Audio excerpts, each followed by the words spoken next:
What's going on, everybody? It's Joel here, and today I'm going to be giving you my final impressions on the TYRForce lifters.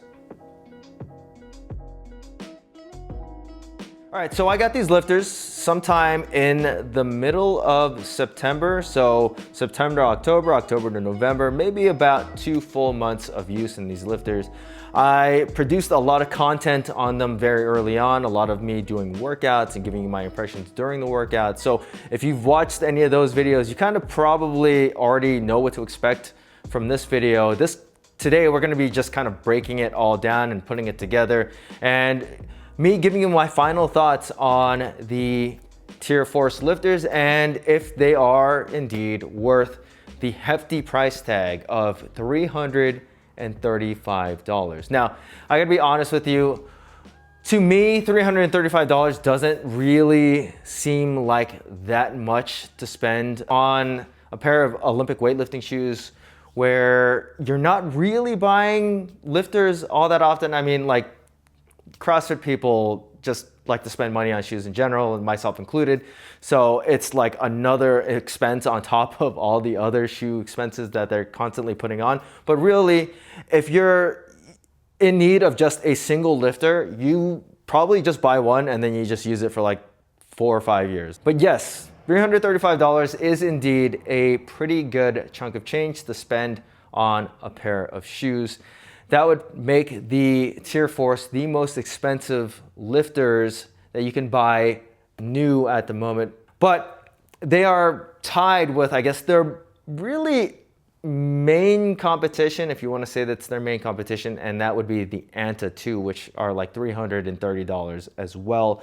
Those are the only other plated lifters that you can get at the moment. And while they both have a plate in them, they go about their business in very different ways. So let's take a look around the TYRForce, and then we'll get into talking about like the performance and how they kind of differ from the Anta models. So what I said before about the upper with the TYRForce was incorrect. These actually have a leather upper, which is more on the stiff side. It's not really that like supple or anything, and you probably don't want it to be all that supple because it's a lifting shoe and it should have some kind of structure, but it is holding up fairly well. Mine don't look too beat up over the course of the last 2 months, and really they shouldn't, because they're just my Olympic weightlifting shoes and that's all I use them for. I'm not like running around or jumping or using them too hard. But I haven't been babying them either. I've been really just using them as intended. So the upper is primarily leather all throughout, and then there are some sewn-on overlays to give you more structure throughout the toe box. There's one on the lateral side, and then there's one on the medial side that has a bunch of stitching through it, maybe to make it a little bit more rigid or more reinforced so it doesn't like pop off under like extreme load. Definitely not the weight that I'm putting up. And then you have the 2-strap design here. You've got a lateral and a medial strap. And then on top of the toe box, which is a very wide anatomically shaped toe box, there's some holes for ventilation. I think the straps on these shoes are a decent length, maybe a little long for me. Tightening these shoes up for me makes the strap, or the front strap, almost touch the ground.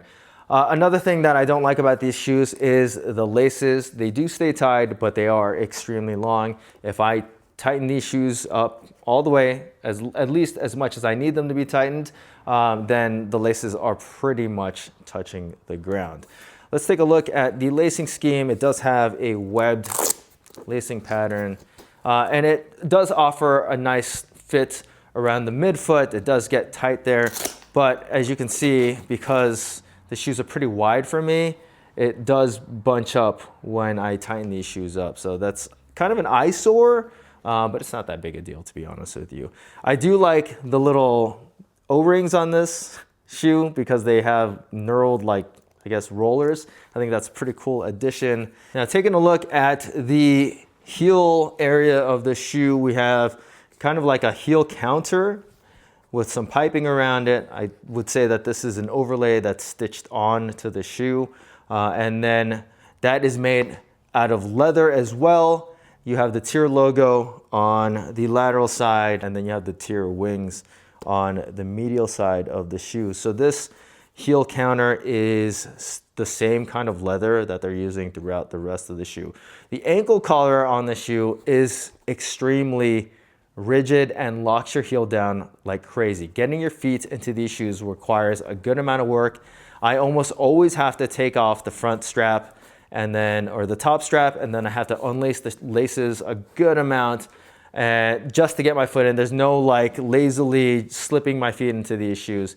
The heel lockdown on these is excellent, but on the flip side, they're really hard to get your feet into. And then on top of that, the ankle collar is also a little bit on the rigid side. So I get a little bit of pressure from the, I guess, medial side poking into my ankle, which bothers me only if I'm wearing really low cut socks, if I'm wearing like ankle socks, or if I'm wearing crew socks, then it's not a big deal. I've actually really never noticed it until like yesterday, where I had really low cut socks on and it was digging into my ankle a little bit. But it's been 2 months and that really hasn't gone away, or the ankle collar hasn't really broken in. So it's a good thing in that your heel stays locked into place, but it's a bad thing if you are somebody that, you know, lazily puts their feet into their shoes. Now, coming around to the back part of the shoe, we have this TPU. I think it said it's like some kind of electro something TPU stability wrap, but it's kind of like the same idea as the TPU stability wrap that they're using on their CXT2 shoes, which is basically a plate that runs from the heel to the midfoot, or just about at the metatarsals of the shoe, to give the shoe more rigidity torsionally. Now, in my comparisons, I didn't feel like that was the greatest area with the TYRForce. I felt like torsionally, these are not quite as rigid as something that has just a full solid TPU block throughout, because there is a little bit of a gap between the heel and the forefoot there. Is it something that is a deal breaker? No, but if you're looking for the absolute most stable shoes to just squat in, then some of the other shoes are a little bit better than the TYRForce. Like I said, you're really just splitting hairs because these are still very stable. The heel on this shoe is a wood heel, and I can prove to you that it is wood because mine caught the side of one of my bike pedals because I was warming up on the bike and put a nice little divot into the wood. So these shoes do have a 24.5 millimeter or 1 inch effective heel height. Depending on the person, you're either gonna really like that or you're not gonna be a huge fan of it. I am kind of on the not such a huge fan of it side, but I have grown to be able to use the 1 inch heel. If you're somebody that has longer femurs, you're definitely gonna want the higher heel. I don't really have a problem with long legs, unfortunately. So I typically want to be around the 3/4 inch, but I can still rock with these. I still think that it's not that intrusive to my technique or my mobility or my levers. But like I said, I would just personally rather have a slightly lower heel height.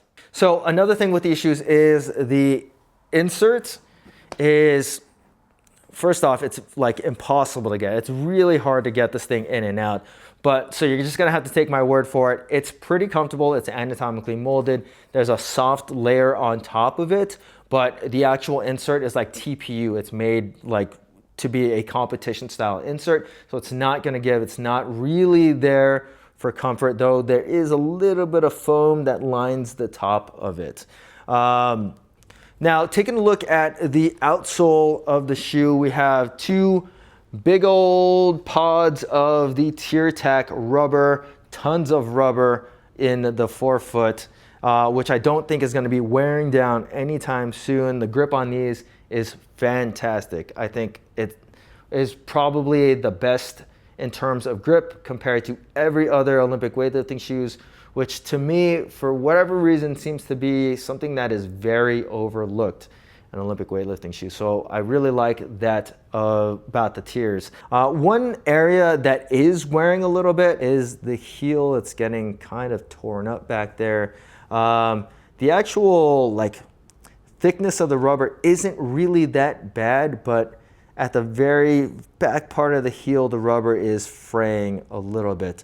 So the plate on these shoes is a mid forefoot plate. I don't think it runs to the heel at all. So it starts here. You can see it kind of under the forefoot rubber, and you can see the carbon reflecting. And that's to give you 35 or 30% more. Like, I think the CXT2 Elites was like 25% more, but these are supposed to be like 35 or 30% more vertical propulsion. That's based off of LSUS's outside testing.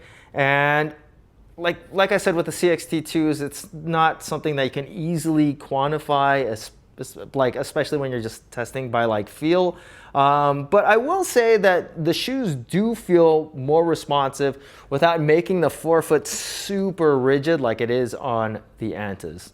All right, so when it comes to sizing your TYRForce lifters, I got these in a 10.5. And if you've been watching any of my videos, I've never left out the fact that these are very, very wide shoes. I have a pretty, I would say, normally shaped foot. My right foot has a bunion, and my feet are pretty much swimming in these shoes. Like I showed you earlier, I have to tighten them up a lot to the point where they're bunching up, and they still have a ton of room in them. So that's just the way that they're made. There's really no way you can get around that. If you have a narrow foot, these are not going to be the shoe for you. Even if you were to size down, I don't think that you're going to find any success in doing away with the width of these shoes, because as they are for me in a size 10.5, they're very, very wide, and I have a ton of space in the toe box, but my feet are pretty much right at the very front of the shoe. So I think sizing down is going to make them too short for me. So the width is just something that you're going to have to deal with. Now, I know a lot of people are not going to be complaining about the fact that these are wide lifting shoes, because let's face it, there's just really not that many options when you're looking for a wide lifter that is a, I guess, competition spec lifter. But just keep in mind that if you are somebody that has a narrow foot, you're probably gonna wanna stick with something like the ROM 4s, maybe the Antas, but these are not gonna be the option for you. But when it comes to sizing, I would just go with your normal like running shoe, training shoe size. I think that's probably the best way to size these. I wear a size 10.5 in my CXT2s, and I wear a size 10.5 in these. They, I guess, lengthwise fit pretty evenly. The width, obviously, in these is going to be way bigger. Compared to my Lu Zhao Juns, I wear those in a size 11 because they do not have a 10.5, and the 11 fits me actually pretty similar to the TYRForce, maybe a little bit more length on those because of the way that the toe box is shaped. The width on the TYRForce is for sure going to be a little bit wider, but the Lu Zhao Juns fit me pretty good in a size 11. When it comes to the Antas, I can get into a size 10. They are on the snug side, and if I had to do it again, I'd probably get the Antas in a size 11. Same problem, they don't have a size 10.5.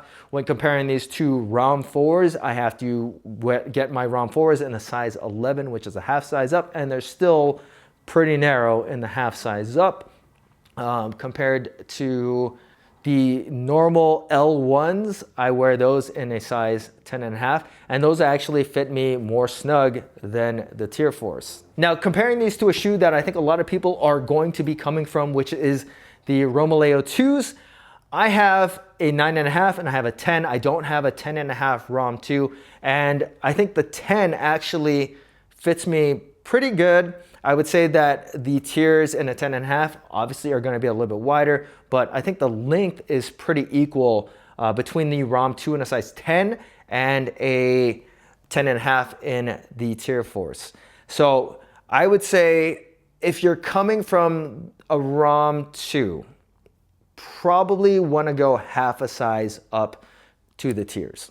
Okay, so for comfort, doesn't really matter. Flexibility also doesn't really matter all that much, but I guess I'll just kind of chime in on it a little bit. The forefoot flexibility in these it's pretty rigid because you still have that carbon plate in there. And I think the overall comfort of these shoes is actually pretty good. They're comfortable. They breathe pretty well for a leather shoe. They're not something that I'm gonna wanna wear obviously all day long, but if you have like a 2-3 hour lifting session, then I think these are gonna be just fine for that. Obviously you're not gonna be running around and jumping and doing any kind of CrossFit stuff in these. And if you do, I'm probably gonna make fun of you, but hey, whatever. But these are not made to be comfortable. They are made to be a solid lifting shoe. And for that purpose, I think that they are probably the best that you can buy readily. So I say readily because you kind of have to jump through a bunch of hoops to get Antas, and even then, like the whole process of having to exchange or return it's going to be a pain in the butt. So you only have 2 options to buy Antas, whereas if you are based in the United States, you can easily just go on to TYR's website and order the TYRForce. And this is not some kind of like way to say that these are just going to win by default because they're easier to get. These are actually, in my opinion, a better lifter than the Antas. And the reason for that is there are a few different reasons. First off, the forefoot on these is a little bit more approachable than on the Antas, which is very, very rigid.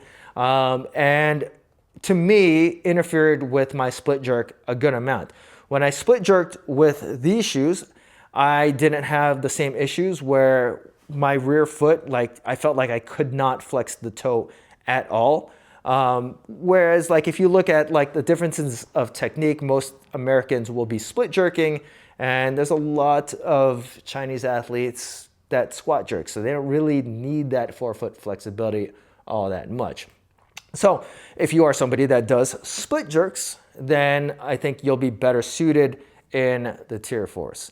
Now, when it came to the increase of vertical propulsion, yeah, probably.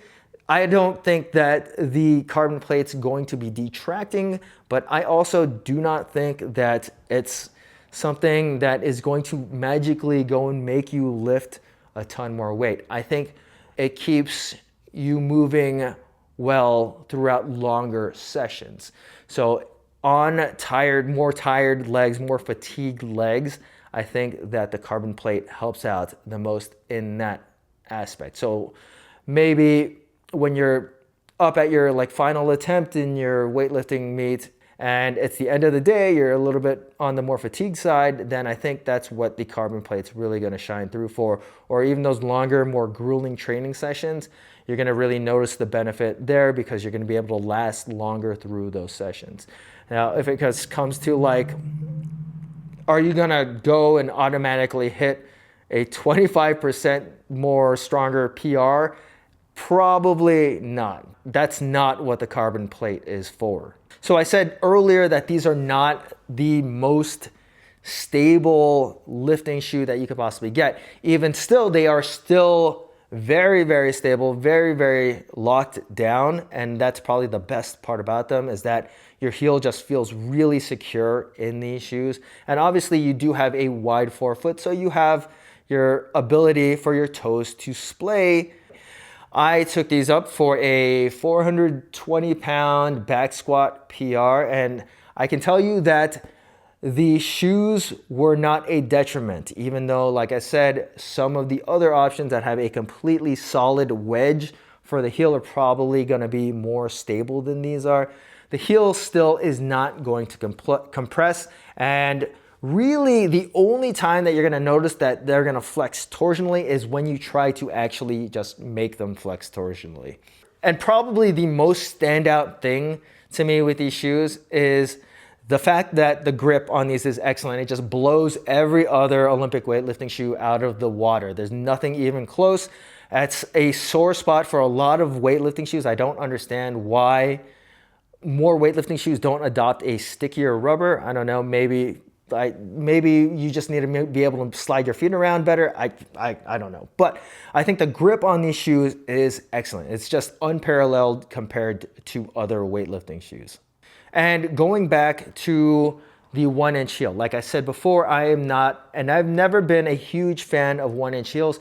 It's something that I've gotten used to over the years. But for me and these shoes, I feel like it works out well because it's not as noticeable for whatever reason. And this goes with the L1s as well. I didn't notice the L1s having a 3/4 inch heel. It felt like a lot lower to me. And the same thing goes with these. I feel like the heel feels lower than it actually is, and it might have something to do with the pitch of the shoes. With the Antas, there's like heel and there's a huge step down in the middle of the shoe. So it almost feels like you lose pressure, or it's easy to lose pressure in the midfoot. And then you have your toes. With these shoes, it feels like a very even, gradual pitch downward towards your toes.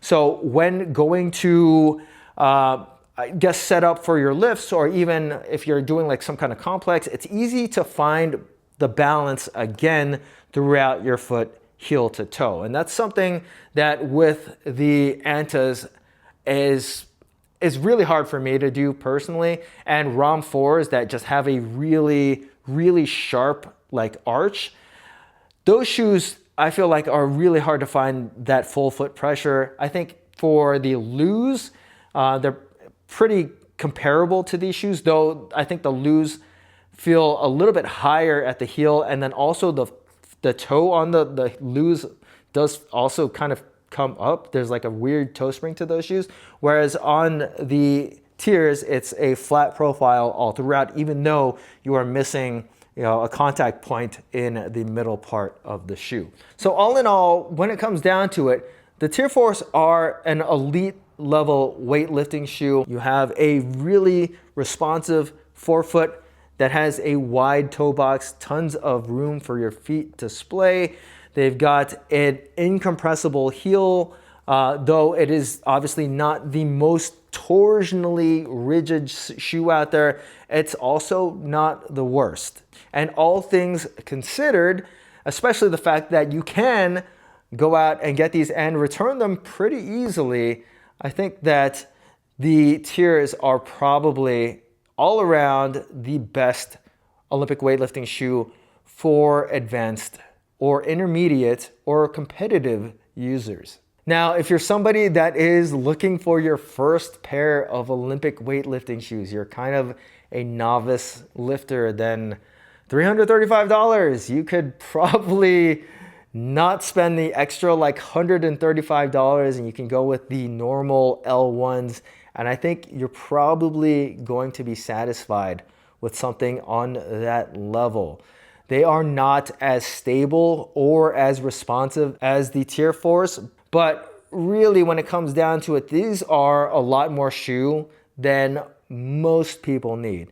If you're a competitive Olympic weightlifter, then $335 is like an easy amount of money to spend on what I would consider an elite level weightlifting shoe.